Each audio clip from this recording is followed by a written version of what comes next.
এই পৃথিবীতে আল্লাহ রাব্বুল আলামিন একটা নজির রেখেছেন, যে যত বড় শক্তি তাকে তত ছোট জিনিস দিয়ে আল্লাহ বিদায় করেছেন। বলেন সুবহানাল্লাহ, ঠিক না ঠিক?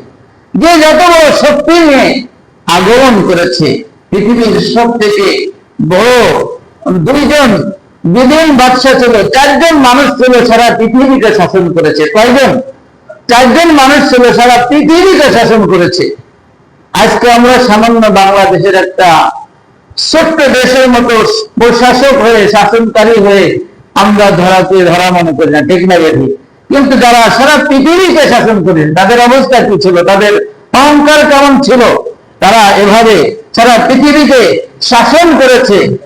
মুসলমানদের মধ্যে দুইজন ছিল আর কাফেরদের মধ্যে ছিল দুইজন। তো যারা কাফের ছিল তাদের মধ্যে একজন ছিল নমরুদ। একজন কে ছিল? নমরুদ। যে সারা পৃথিবীকে শাসন করেছে। সারা পৃথিবীকে শাসন করার পরে যে এইভাবে আল্লাহকে সে অস্বীকার করতেছে, অহংকার করতেছে, আল্লাহ রাব্বুল আলামিন সব থেকে ছোট একটা তাড়ি দিয়ে সেই নমরুদকে ধ্বংস করেছেন, ঠিক না ঠিক? নমরুদ যত বড় শক্তিশালী ছিল, আল্লাহ ঠিক তার কাছে সে একটা ন্যাংরা মশা দিয়ে তাকে ধ্বংস করে দিয়েছে।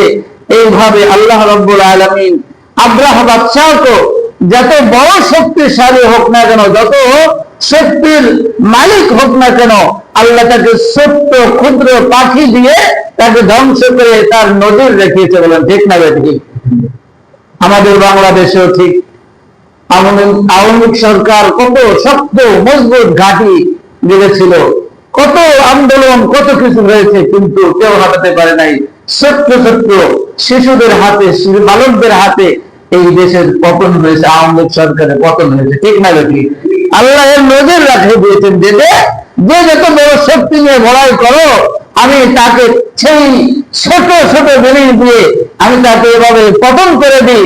এ ক্ষমতা কার আছে বলেন? তার নাম কি? তার নাম কি বলে? তার নাম হচ্ছে আল্লাহ। এই ক্ষমতা যার আছে তার নাম হচ্ছে আল্লাহ।